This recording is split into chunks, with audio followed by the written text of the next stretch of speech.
नमस्कार दोस्तों, मैं हूं शाहुल और आप देख रहे हैं रियल न्यूज़ स्पेशल। आज की सबसे बड़ी ब्रेकिंग न्यूज़ मिडल ईस्ट से आ रही है, जहाँ सिचुएशन दिन ब दिन और ज़्यादा टेंस होती जा रही है।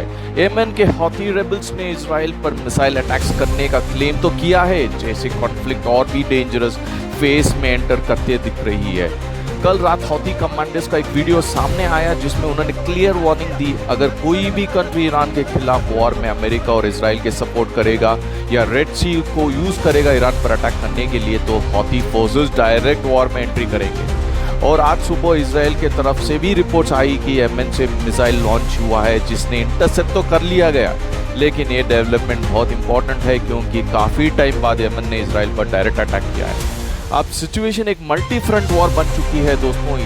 ई से ईरान एक जगह से अटैक कर रहा है, नॉर्थ से तो हिजबुल्ला लेबनान से प्रेशर बना रहा है और साउथ से अब येमेन भी एक्टिव हो गया है। हिजबुल्ला के तरफ से वीडियोस भी सामने आए हैं जिसमें इसराइल टैंक्स और सोल्जर्स को टारगेट किया जा रहा है। रिपोर्ट्स के मुताबिक तो इसराइल को काफ़ी नुकसान हो रहा है और इंजर्ड सोल्जर्स को इवैक्यूएट करने के लिए तो हेलीकॉप्टर्स लगातार यूज़ किया जा रहे हैं। इसराइल के लिए सबसे बड़ी प्रॉब्लम अब ये है कि उनके इंटरसेप्टेड मिसाइल्स कम पड़ रहे हैं और अब रिपोर्ट्स कह रहे हैं कि हर मिसाइल को इंटरसेप्ट नहीं किया जा रहा है, सिर्फ हाई रिस्क टारगेट्स को ही बचाया जा रहा है। इसका मतलब है कि ईरान और अब येमेन के लिए मिसाइल्स के लिए इसराइल का स्काई धीरे धीरे ओपन हो रहा है। सबसे बड़ा ग्लोबल कंसर्न है अभी oil supply roots.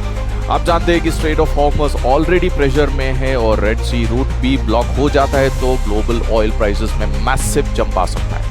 International market हिल सकता है और इन्फ्लेशन वर्ल्ड वाइड भी बढ़ सकता है। बहुत तो लोग हौती को अंडर एस्टिमेट करने के लिए करे मत, क्योंकि ये बड़े याद रखिए, हौती ने सऊदी अरेबिया और यूएई को सालों तक चैलेंज किया है, रेड सी को ब्लॉक कर ग्लोबल शिपिंग डिस्टर्ब किया था।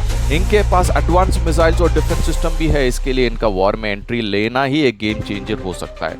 अब एक और बड़ा सवाल उठ रहा है कि क्या ईरान न्यूक्लियर वेपन्स बना सकता है?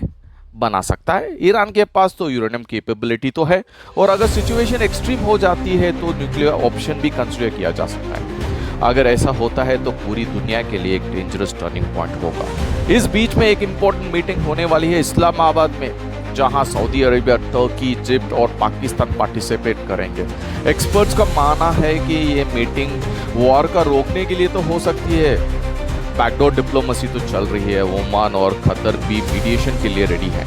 दोस्तों, ये वॉर सिर्फ मिडिल ईस्ट तक लिमिटेड नहीं है, इसका इम्पैक्ट पूरी दुनिया पर पड़ेगा, इकोनॉमिक, ऑयल, पॉलिटिक्स, सब पर। और हिस्ट्री ये बताता है कि वॉर सिर्फ वेपन से नहीं जीता जा सकता है। वॉर जीतना है विल पावर और डिटर्मिनेशन से। फिलहाल के लिए इतना ही अपडेट्स है। सिचुएशन रैपिडली चेंज हो रही है दोस्तों और हम आप तक हर बातें खबर पहुंचा रहेंगे। आप जुड़िए रहे रियल न्यूज़ स्पेशल के साथ। Thank you, bye. सब्सक्राइब कीजिए चैनल को।